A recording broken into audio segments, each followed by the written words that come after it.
루돌프 슈타이너라는 이름을 딱 들었을 때 머릿속에 떠오른 게 하나 있었습니다. 루돌프 슈타이너의 풀네임을 얘기를 드리겠습니다. 소름 주의하십시오.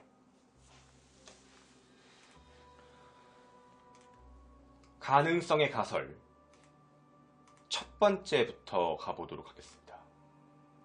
바로 이것입니다.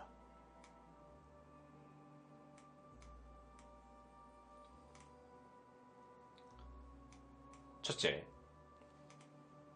제가 옛날부터 말씀을 좀 드리겠습니다. 과거 2015년 5월달에 도쿄 미나토구의 여성이 사망한 채 발견이 됩니다.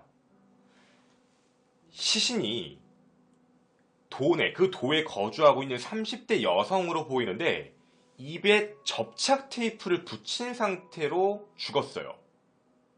이상한 광경입니다. 접착 테이프를 붙이고 손발을 묶은 채로 죽었어요. 여성이 10층 건물 외부 계단을 자기 스스로 올라가는 CCTV가 발견이 돼서야 자살로서 판명납니다. 그 전까진 타살이라고 그랬어요. 왜냐면 자살하는 사람이 자신의 입을 테이프로 막고 자신의 손을 묶고 몸을 결박한 상태로 10층의 건물에서 뛰어내렸다? 아, 이건 말이 안 된다. 이건 타살이다. 라고 조사를 했지만 CCTV가 밝혀진 거에 따라서 혼자 걸어 올라가는 게 확인이 됐기 때문에 투신자살, 즉 자살로서 판명됩니다. 이런 일만 있던 게 아닙니다. 2011년 오사카의 키노시의 71세 여성이 큰 돌을 가방 배낭에 담아 놓고요. 짊어진 상태로 양손과 양발이 묶인 상태로 저수지로 들어가서 죽은 것이 확인됩니다. 사람들 타살인 줄 알았습니다. 손발 다 묶어놓고 가방에다 돌 넣은 상태로 들어갔으니까 아, 이거 타살이다. 하지만 이것도 CCTV가 발견됩니다. 혼자 들어가셨습니다. 혼자 알아서 걸어서.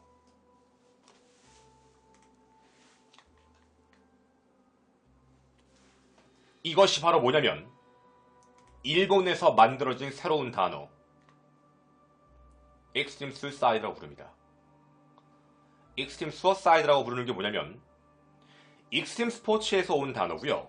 Extreme Suicide라고 해서 이게 익스트림한 자살입니다. 쉽게 얘기하면 목숨을 끊는 것이 어렵다고 판단되기 때문에 자신이 목숨을 끊을 당시에 그걸 방해할 요인들을 미리 묶어놓고 죽는 겁니다. 예를 들자면 내가 물속에 들어가면 헤엄쳐 나올 것 같으니까 안 되겠다. 돌을 넣어놓자. 손발을 묶어놓자. 그리고 들어가자. 이러면 나는 그냥 무조건 죽을 거야. 이렇게 극단적을 만들어 놓고 자살하는 거예요. 첫 번째 경우도 마찬가지입니다. 자기가 뛰어내리는 부분에 대해서 소리를 지르거나 뭐가 어떻게 될까봐 다 막아놓은 상태로 뛰어내리는 겁니다. 이게 요즘에 서서히 나오고 있는, 경찰들도 알고 있는 내용이에요. 만약에 익스트림 자살이라고 부르는데 극악의 자살 행위. 자기가 너무 무섭기 때문에 이거 안 돼. 자기가 살만한 모든 가능성을 배제시키는 이런 걸 이제 익스트림 서사이드라고 부르게 된다고 합니다. 요즘에 나오고 있는 용어예요.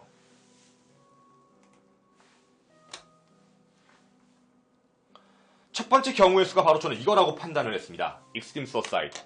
하지만 이 익스트림 서사이드를 지금 이 아이하고 결합을 시켜봤을 때 몇 가지 의문점인 게 사실은 있었습니다. 자살. 어떠한 유서도 없이 밝은 표정으로 나갔던 아이가 자살을 했다. 나체의 상태로. 왜 굳이 나체의 상태로? 나체의 상태가 자신의 자살 행위를 방해할까요? 익스트림 서사이드는 자기가 모두 한 행위 자체가 자신의 죽음의 행위에서 막는 거를 위반하는 걸 막기 위해 하는 건데 손과 발을 묶는 건 이해를 합니다. 그런데 왜 옷을 벗냐고요? 옷을 벗는 건 이거하고 전혀 상관이 없는데요. 이건 말이 앞뒤가 안 맞죠. 더불어 익스트림 서사이드에 대한 부분과 매치를 또 하나 시켜봤을 때 불분명한 게 또 어떤 거냐면 대부분 이런 자살 방식을 취할 때는 그냥 목을 매는 게 편합니다. 과도할 정도로 불편한 짓을 했어요.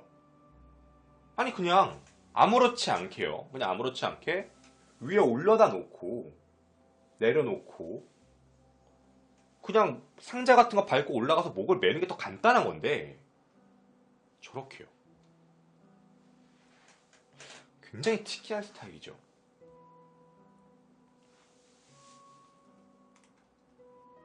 첫 번째, 익스트림 소사이드였습니다.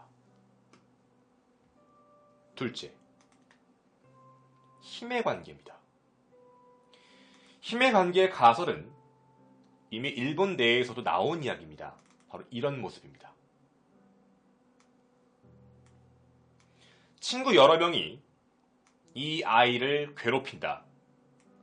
끌고 가서 옷을 강제로 벗긴 뒤에 아이들이 밧줄로 애를 묶어놓고 장난을 치다가 저 아이가 자신을 풀어달라라고 얘기를 하다가 실수로 미끄러지는 바람에 경사 30도의 낭떠러지 쪽으로 발이 미끌려서 그렇게 해서 죽음을 맞이하게 된 것이다.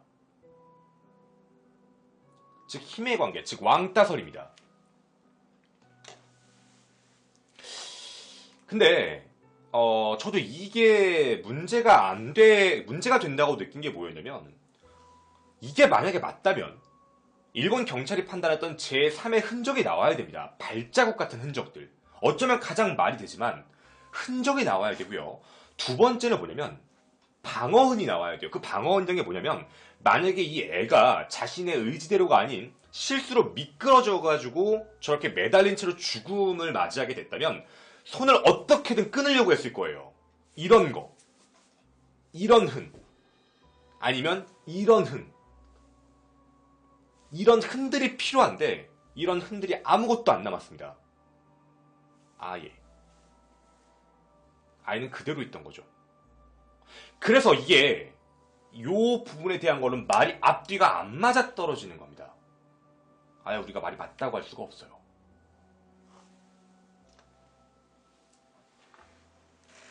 분명히 아이는 많이 일명 발악을 해야 되는데 말이죠.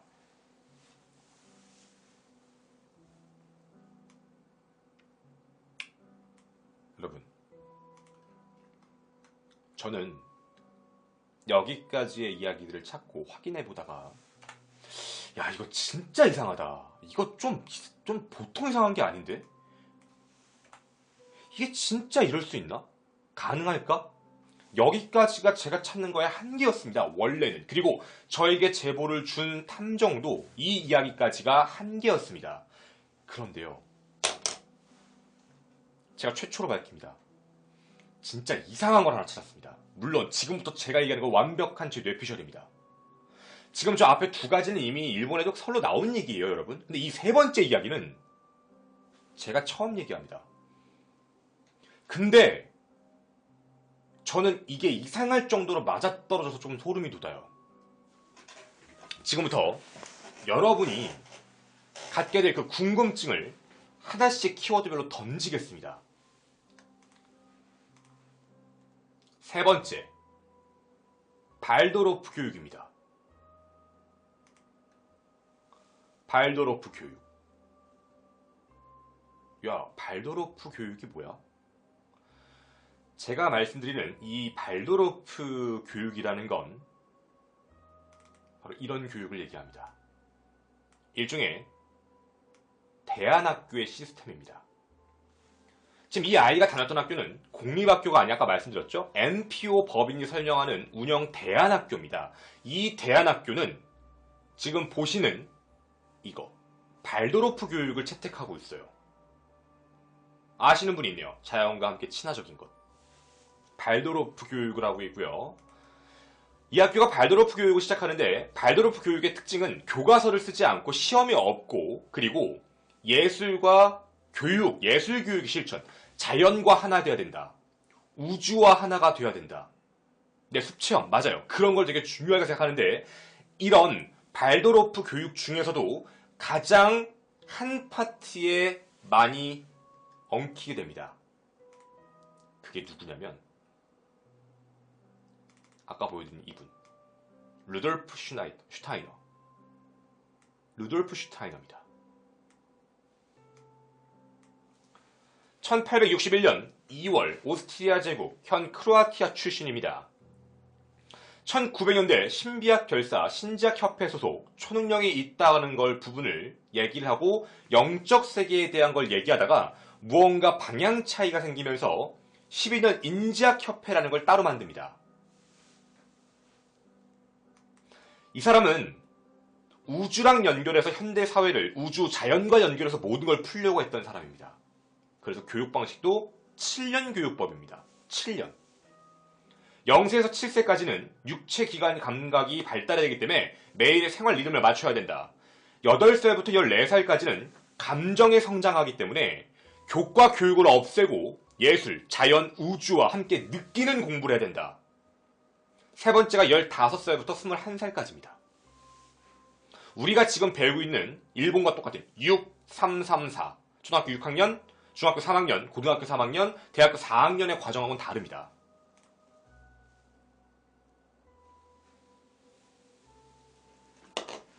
근데요, 제가 루돌프 슈타이너라는 이름을 딱 들었을 때 머릿속에 떠오른 게 하나 있었습니다. 루돌프 슈타이너의 풀네임을 얘기를 드리겠습니다. 풀네임입니다. 띄워드리겠습니다.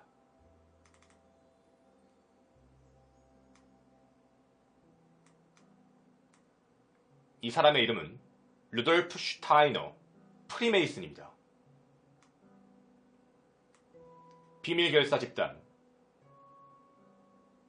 프리메이슨입니다. 제가 예전 프리메이슨 컨텐츠를 준비할 때 봤던 이름 슈타이너입니다. 루돌프 슈타이너. 시간도 딱 맞습니다. 즉, 다시 말씀드리면 이 학교는 루돌프 슈타이너 프리메이슨이 만든 프리메이슨 사상 집단의 교육 이념을 가르치는 그런 대안학교입니다. 저는 이 플레임과 이 연결고리를 알고 나서 곧바로 프리메이슨에 대한 교육 방침을 다시 찾아봤습니다. 프리메이슨의 교육 방침은 단순합니다. 자연, 우주, 인간이 하나가 되어야 되는 것. 그 하나가 되는 과정에 여러 가지의 이 내용이 있는데 여러 가지 실험을 하는 게 있습니다. 하늘을 보고 우주를 보고 우주와 하나가 되는 것. 그런 내용들이 함께 붙는 거예요. 아이가 옷을 벗었다. 어느 정도 인정은 됩니다. 무서운 게 하나 있습니다. 실제 발도로프 교육에 시험 과제는 없지만 너가 한 게 무엇인지를 발표해 보렴이라는 시간은 있습니다. 네가 뭘 했는지. 자연, 우주를 하나로 만든, 너와 하나로 만든 걸 뭘 했니? 라는 그 시간. 그걸 발표해 보는 그런 시간이 있습니다. 실험을 해야 합니다. 자연, 우주, 본인이 하나가 되는 시간.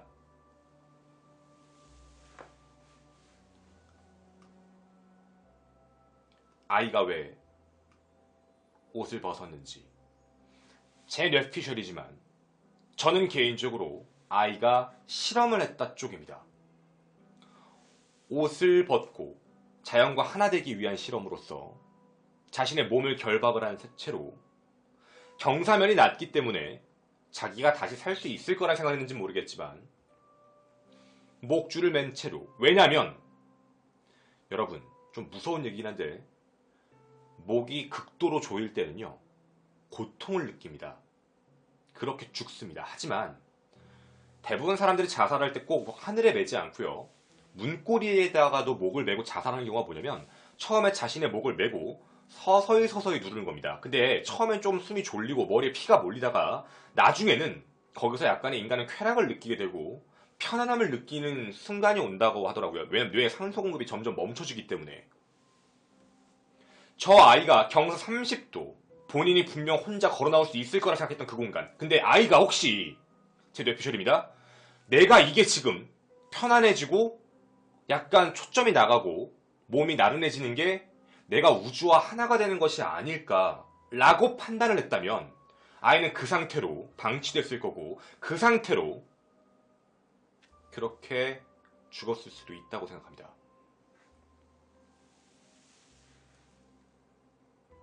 여러분, 이 사건은 어떠한 것으로도 말이 설명이 맞지 않는 사건입니다. 하지만 이 사건의 내면을 다시 한번 잘 살펴보면 교육기관 이념에 프리메이슨이 들어가 있고 자연주의 철학과 자연과 하나가 되어야 된다는 교육 이념으로서 아이를 가르친 대안학교. 만약 그런 부분이라면 이 아이는 이런 선택을 하는 부분이 우리가 그렇게 얘기하기 억지스럽지 않다고 봅니다. 도리어 앞에서 얘기했던 가설 1, 가설 2보다는 훨씬 더 합리적이고 정확하지 않을까라는 판단이 섭니다. 프리메이슨, 일루미나티, 더 궁금해진 단체가 됐습니다. 끝까지 프리메이슨과 일루미나티에 대한 조사를 멈추지 않고 더 정확하게 여러분에게 전달해 드리도록 하겠습니다. 일본 최대 미제 사건, 일본의 탐정이 직접 저에게 제보한 바로 이 사건 명칭, 현재 대한민국 땅안에서 알려진 사건 명으로는 히노시 초등학교 4학년 사건이라 알려져 있습니다. 히노시 초등학교 4학년 살인사건. 하지만 저는 이 이야기를 다시 명명하겠습니다. 일본판 문경 십자가 사건, 즉 종교 같은 게 같이 개입된, 우리나라의 종교가 개입된 문경 사건이라면 이 사건은 프리메이슨, 그 세뇌교육의 일종이 아닐까라고 저는 생각합니다. 이는 미스테리 극장 39번째 이야기 기본이었습니다. 제보해주신 일본 사립탐정 히코키 히데미님 다시 한번 진심으로 감사드립니다. 도움이 되셨길 바랍니다. 감사합니다. 김원이었습니다.